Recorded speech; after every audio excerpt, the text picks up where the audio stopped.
Welcome, everybody. Today, Kenny and I went through the program, and he gave me some very important advice. Today, Kenny's going to travel because he's going to go to the wall where the 9/11 is hanging. And in the meantime, I will find the Green Market, which had the World Trade Center in it.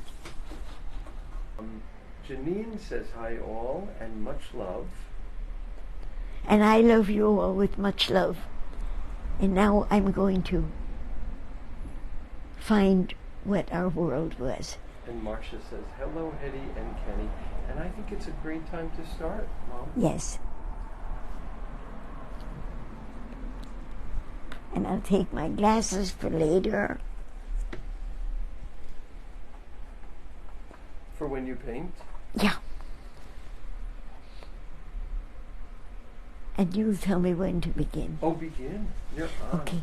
Today, I had so many things planned.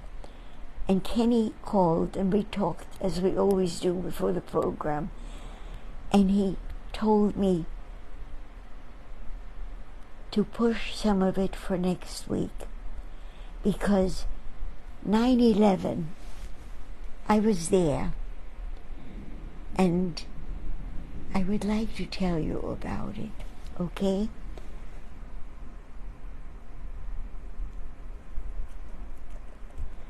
I did a painting called The Green Market. Kenny, could you make this look a little bigger for them?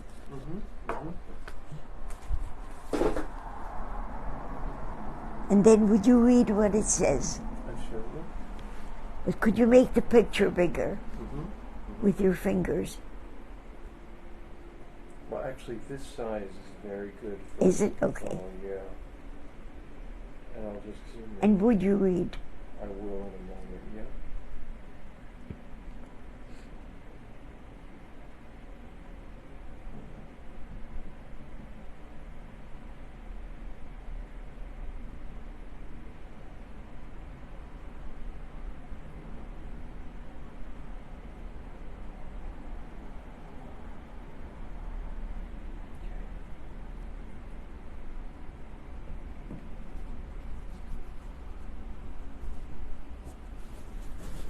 In the winter of the year 2000, I spent a number of days in the Barnes & Noble bookstore on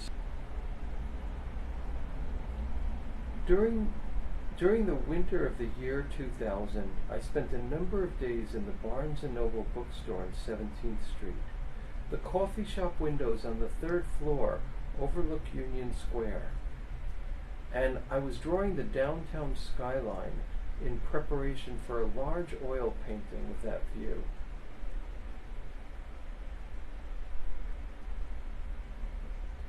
Before this, Barnes & Noble had simply been a place from which to order books, but during that winter, I was a part of its everyday life.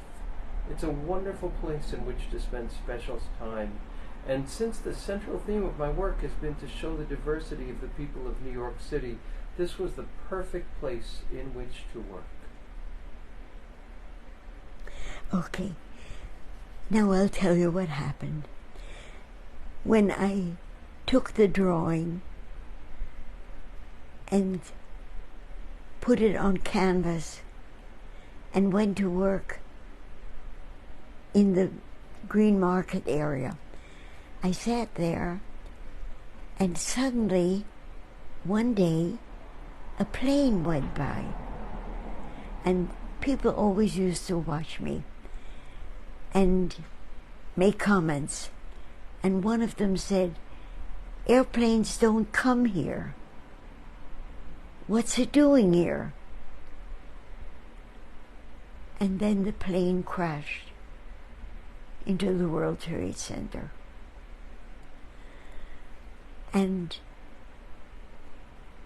I ran out with the rest of the people into Broadway, where you could see the buildings burning. And we didn't know what to do. somebody said to me, Hedy, pack up and go home.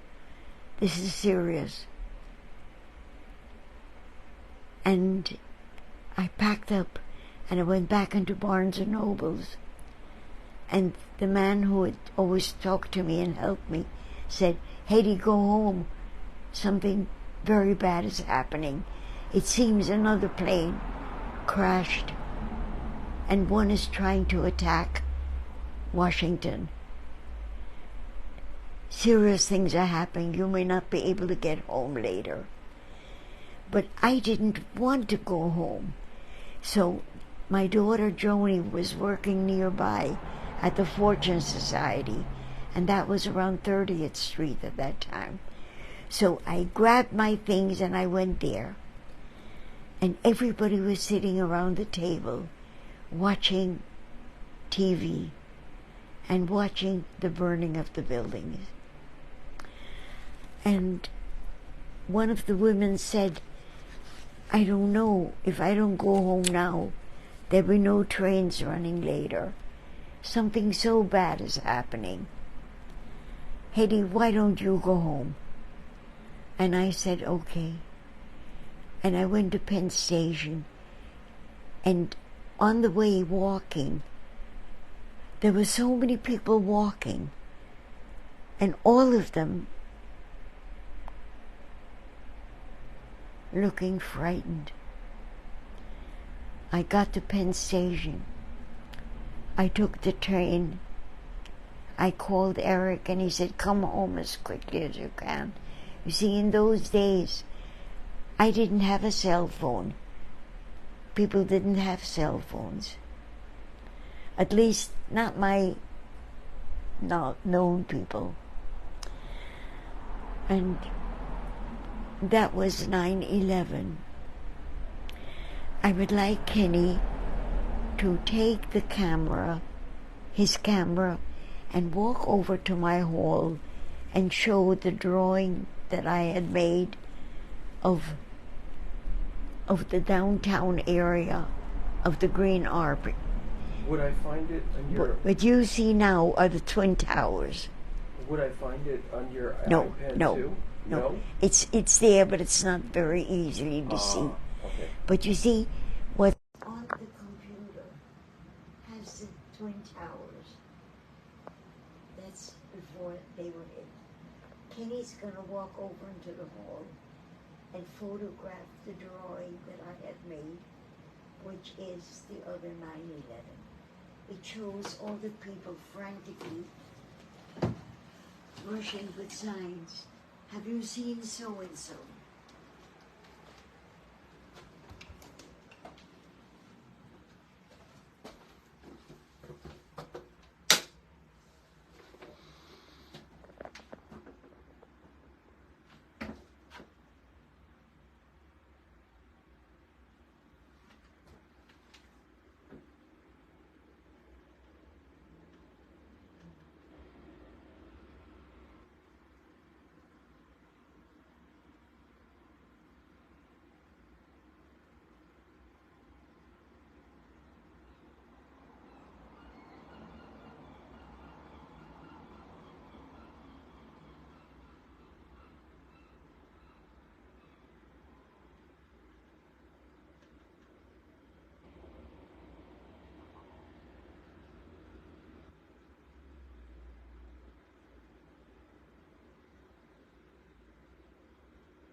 To write something about you and 9/11 because nothing like this has ever happened to our country.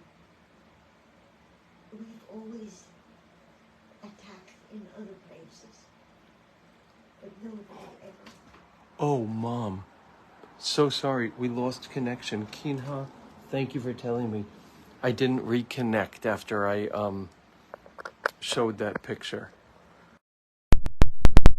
Now, Okay. Mom, could you repeat back what I you would said? like to ask you, this was You were asking something people to that write. never happened before.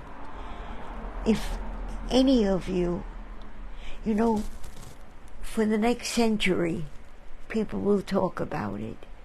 But you are here, and all of you were affected.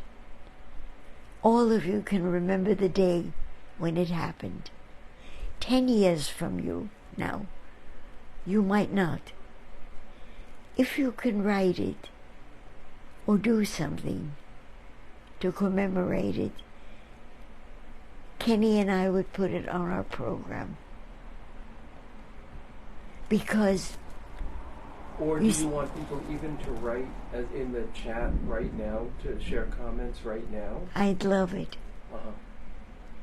So if anybody wants to now, you I'd can do love that as it, well. yes. And would you read the things they say? Of course.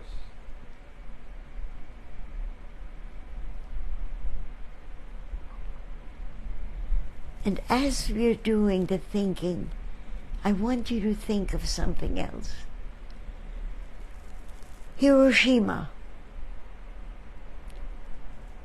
We did worse, perhaps,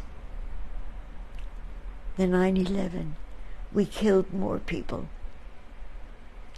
I know the reasons. At that time, everybody was trying to quickly do the bomb before anybody else would. Because Hitler was trying, Japan was trying, and we were trying. We were all on the way of getting the bomb done. The bomb which would kill in numbers that no war had ever done before. So in the race to not be attacked with the atomic bomb, we attacked first. And if you want to see it one way, we prevented Hiroshima from being in New York. I don't understand that the only way we can win is by killing. But it seems to be the only answer that our world is capable of doing. I remember during the 60s, when a new crop of youngsters arose who believed in peace and believed that we should do things in peace. Hiroshima, the World Trade Center, how many more? How many more until we say, could we do a peace movement? Could we instead bring flowers to the enemy? Could we instead bring food, which we do now in Morocco when there are such earthquakes, so many dead? We send helpers. Could we from now on, instead of giving fear and Hiroshima and the World Trade Center and having no gun control and allowing people to buy guns and go into schools and shoot the children and children? Maybe this 9/11 is the time to say, this is not who we are. Which brings me to this painting. Should I read you some things that Oh, people have please. written? Always. Well, Cheryl and Lee told you that they are here. Phyllis Cooper said, I was teaching a class outside and I could see the towers and the events. I spent the day getting children home. I lost a friend's son. Was a day I will never forget. And Eileen Cutler says, on 9/11 we left work and ran to Silas's school to pick him up. 6 years old. How to explain to a child what happened? That was hard to figure out. We said there was a plane accident. We waited some years before he knew the truth. May we rise above this tragedy to recognize the importance of peace. Yes, a peace movement is called for. You are right. Kathy Lahan Cawthorn, says, I was getting ready to leave for work, and it came on the TV. I glanced and thought it was a movie. It was when I arrived to work that I was informed.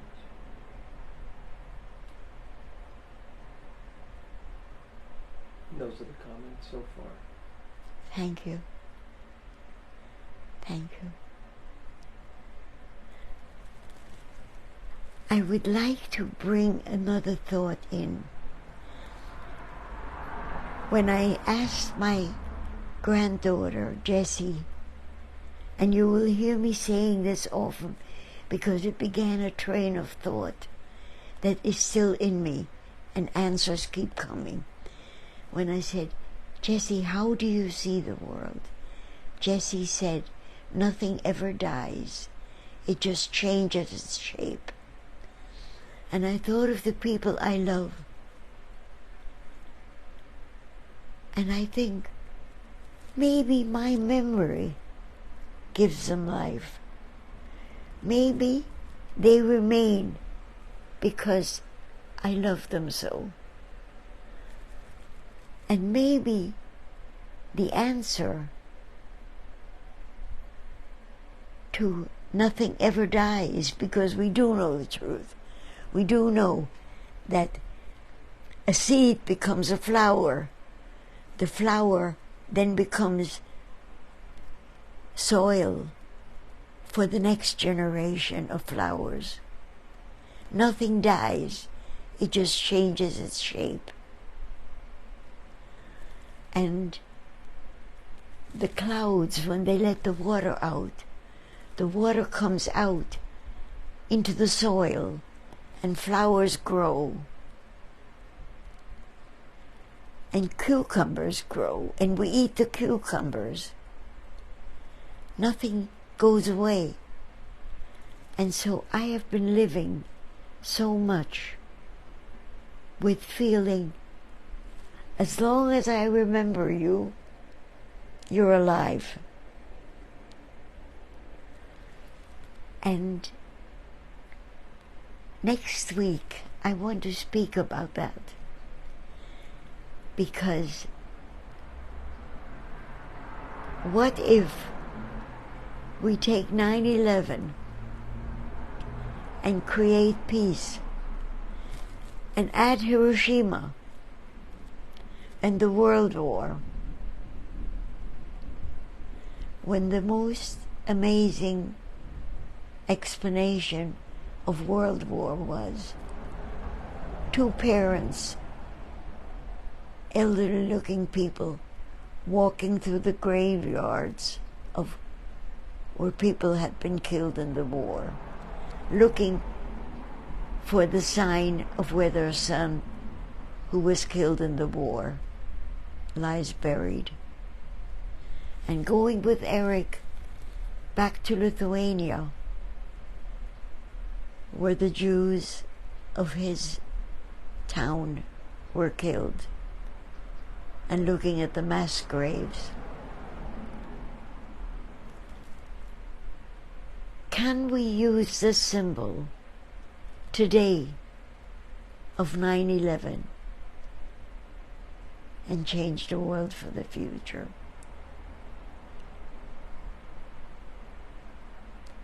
let there be soccer and football and sports of tossing people to the ground and fighting them, but taking care of the people afterwards and making sure they get to the hospital.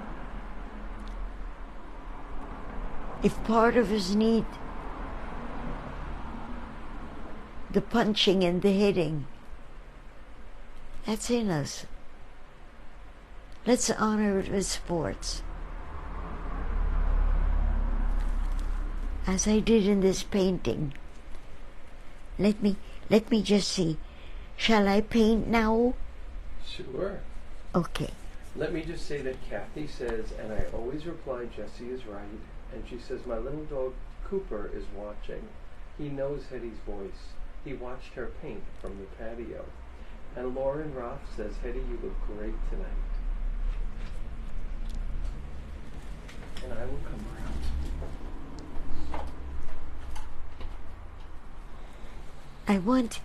When Eric said to me, let us do a painting showing who we really are, I put everything here because everybody is real. Everybody has a story where I saw their kindness. Let's come up here for Curb. Okay? This, by the way, is to celebrate Long Beach and when it is 100 years old. Mm-hmm. Okay? And last year, not last year, but not too far, a few months back, these wonderful people came here. I'll tell you in detail when they're finished, but they came to do something wonderful for me. Random acts of kindness. But they didn't tell me, so I didn't know, and I didn't know the reason. But they're coming this week, and they'll see themselves unfinished. Curb.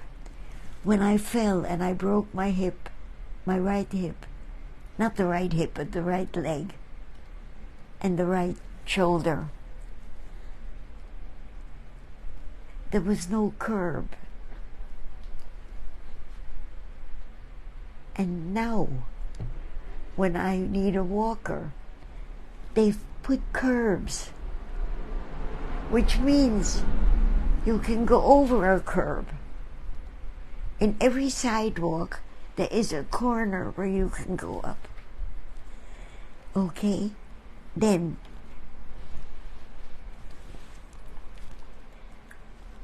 this is only Long Beach, okay?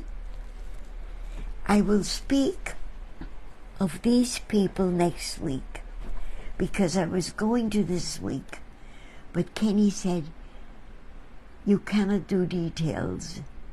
There won't be time, but definitely do it. And here is Martha's Katie. Katie, who used to babysit for my Jessie when Jessie was a little.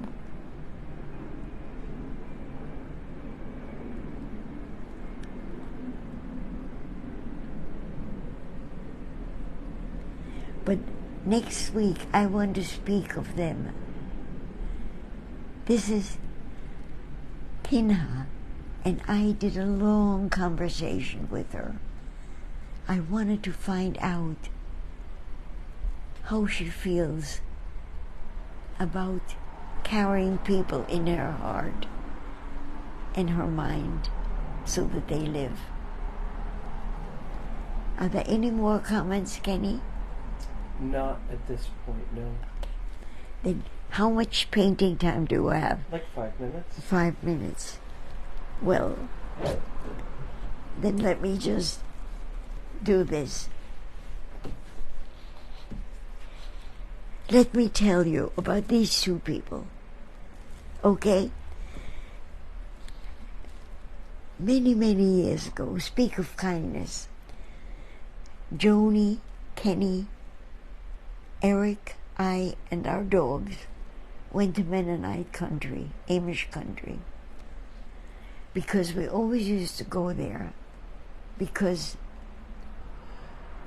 it was such fun. And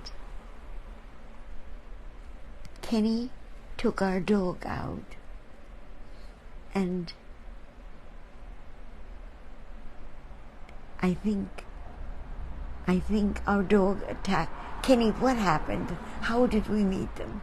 Joni and I were walking our dog, and their dog came running up to our dog, and they were good together. They made friends, and so then the kids and me and Joni made friends too. And then the parents came in their truck, and they drove us back to the hotel. Yes, but wasn't it that you were afraid the dogs would hurt? Maybe in the beginning, yes. Yeah, and you yelled, "Don't!" And then you became friends. You're remembering better than I am. Yes, that's true. Cheryl Ferris says, "It's so good to see you, Hedy. Be in contact. I'll be in contact soon." Good.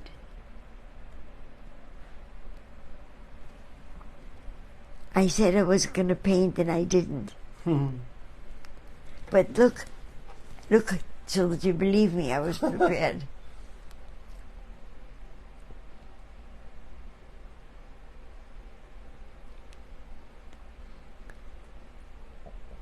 And I want to tell you,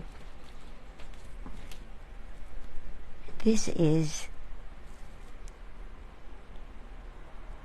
see the unfinished people? There are so many unfinished. So be prepared, it'll take a long time. This was when I was going to paint over here. This was when we had to leave Vienna because Hitler had come and we were able to get to Panama. So my father must have asked somebody to make a photo of us walking in order to go to the ship to see our ship. And what he said was, "Get dressed." I'll do that next week. Kenny is right. It's too much at 1 week.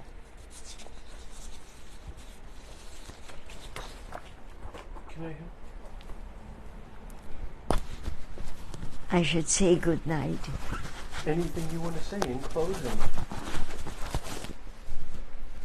Let this be the night when we make a decision.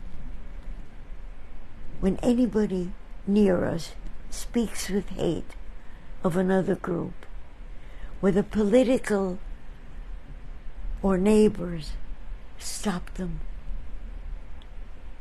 Because peace lies in our reach. And whenever you gossip about a neighbor or laugh at somebody's, you're creating the beginnings of hate. Let 9/11 be our starting point. I love you all. I thank you.